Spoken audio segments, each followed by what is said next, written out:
Hey everyone, welcome back to Garnock Reviews.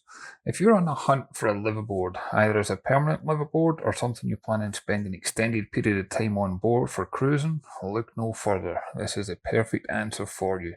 This is a 1998 Hyatt 51 aft cabin motor yacht. She measures in at just over 51 feet in length. She's got a maximum draft of around 4 feet and a beam of around 15.5 feet. And at the time of shooting this video, she was up for sale for $184,900 and was lying in Daytona Beach, Florida. This one's got everything you need for cruising. And to begin with, on the stern, you can see that this one has got a really good hydraulic lower deck davit system for doing launch and retrieval. That way you don't need to worry about towing a tender or storing it on the bow. And it also makes it easy that you can just step on here as well. And then you see we've got the staircase that leads up to the main cockpit. But as well as having a davit system out here, if you notice over to the side, we've also got the hot and cold shower, we've got a deck wash, and these davits are raised and lowered at a touch of a button. And then we've also got your shore power with the cable master system in place. The deck that's on here and throughout has got that non-slip deck material, and I never felt at any point where you could feel my feet slide. It really does work well. Climbing up the steps, I like the fact that there's this transom door. If you're going to have family and friends on board or even pets, that way everybody's safe and secure. And this whole cockpit area, look at the visibility you've got, but this is actually air conditioned in here. And it's perfect for all weather cruising, because that way you can open the windows and doors if you want some fresh air, but you can have it fully enclosed when it's more convenient as well. There's really good headroom in here. And you also have easy access out to the deck. And I like the fact that there's as many handholds in place. You always feel safe and secure when you're on board. There's also ways that you can hook up a gangway to the side and you can slide open the guardrail for easy access there too.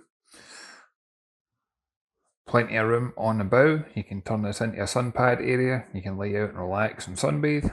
There's also plenty of room on the deck if you want to do a spot of fishing. Make your way to the bow and you see you've got the electric windlass. And this has got a deep anchor locker. That way you can store not only the anchor chain, but you're also going to have room up here for your bow lines. And you could probably even throw in a fender or two as well.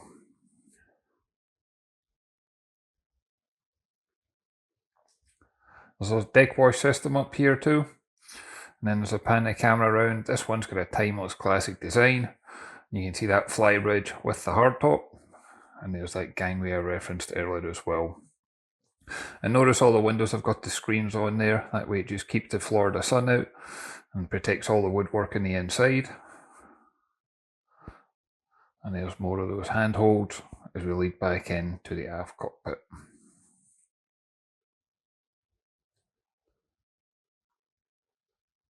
There's also plenty of lighting in here as well.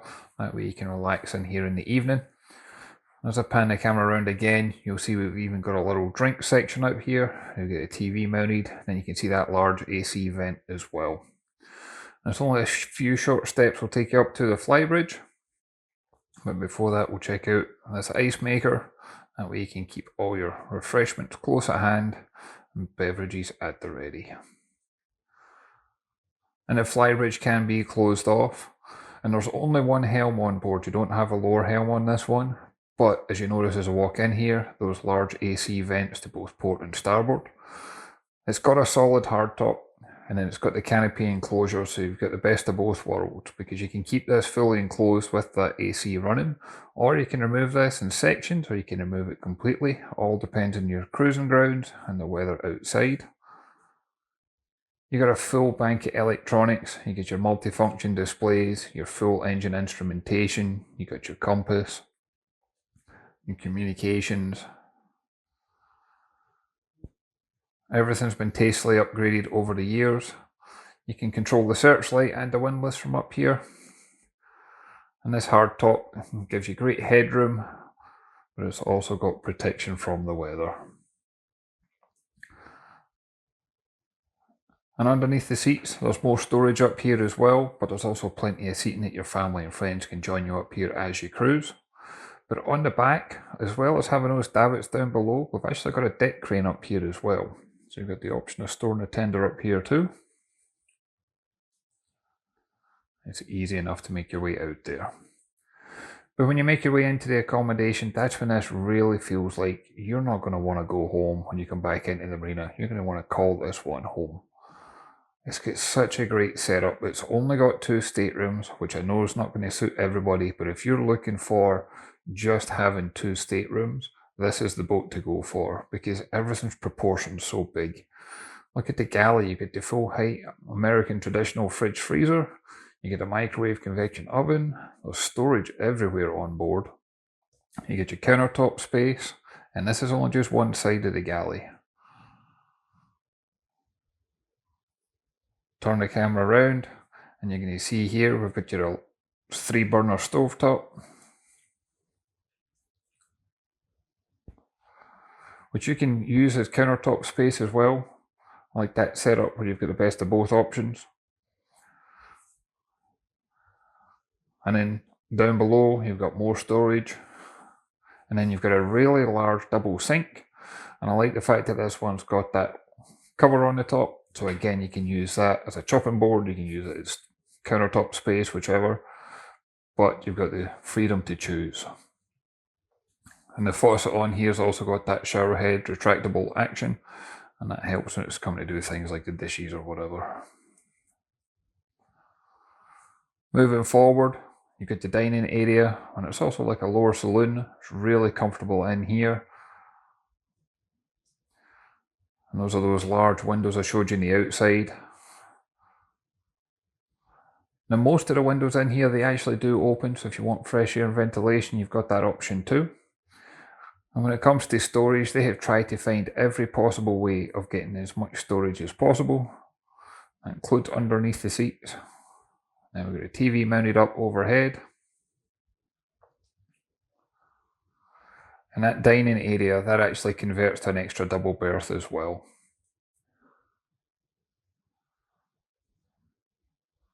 And you can see there's more AC vents underneath. And then just at the bottom of the steps as we move forward again, it's actually got like a little office setup. This would be a great way if you can use it as an office. It can convert and you can use it as a vanity station. You can use it as a navigation station, lay out all your paper charts. But it's a really good setup to have.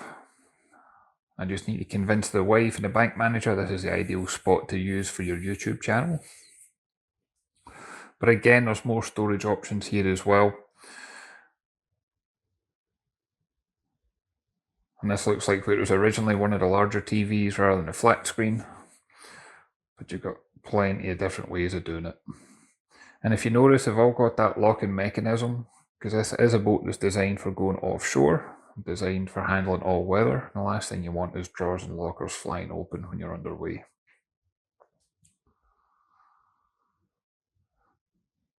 Moving forward, you're going to find the heads compartment.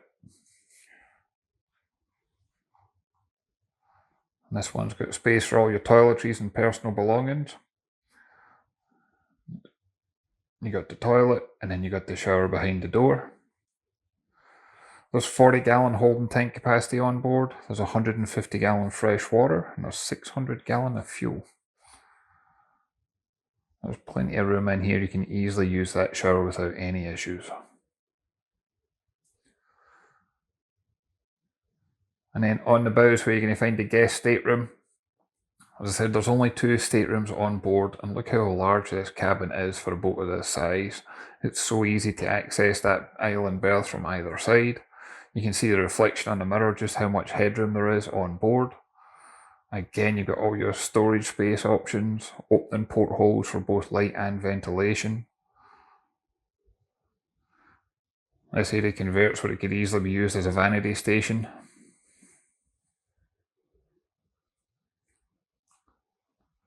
You got your AC controls right next to your head.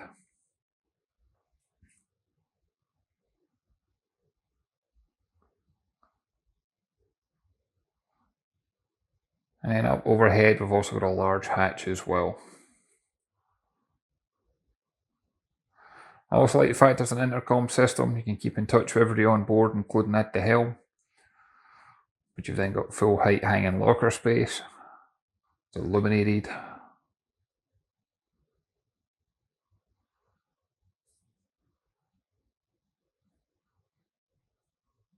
And then those steps that you see here, that actually leads into the engine room. I'm going to show you that later on. First of all, I want to show you the owner's stateroom in the aft cabin. As we walk across and come back down the other side, you've got a pretty much full beam cabin back here. So give or take, you're looking at around 15 feet. And it's so easy to access that bed. There's so much storage. I really like the woodwork that's on here. It's got that nautical vibe to it. And then, as you'd expect, this one's fully en suite. And again, you're going to find in here storage for your toiletries and personal belongings. You've got the toilet, and then it's got a separate shower compartment. But as well as having a shower, this one's actually got a little hip bath with a jacuzzi built in.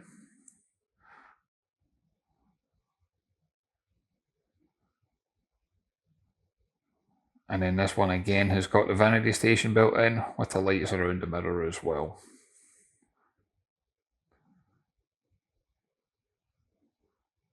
So where in this area you're going to find a 2-bedroom house, 2-bedroom condo, call it what you like, for anywhere close to this price point. And yet this one's offering everything available to you, with the added benefit of having a true solid cruising yacht as well.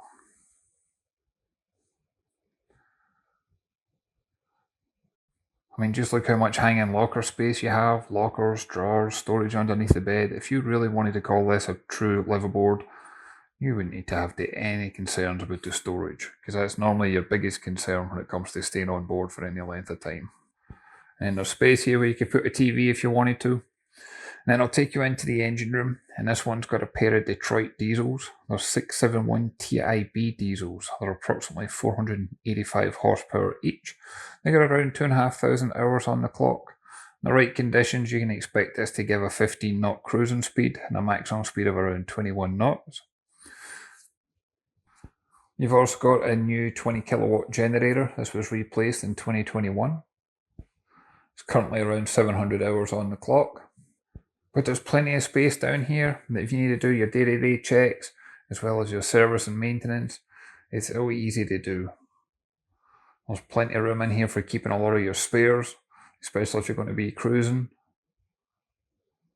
Everything's clearly labelled, and this boat comes with a ton of service records as well. So that way you can easily understand the work that's been done in the past, as well as how to service and maintain everything going forward.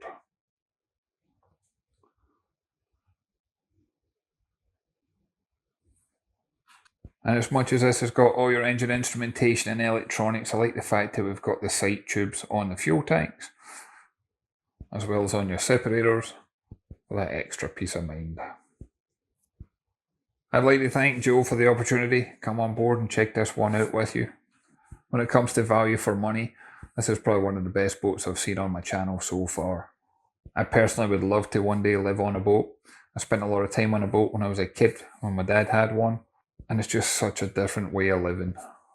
But as always, I'd love to hear your thoughts and comments. If you can leave a comment down below, haven't done so already, hit that like and subscribe button. It really does make a difference. I look forward to catch you on the next one. Thanks everyone.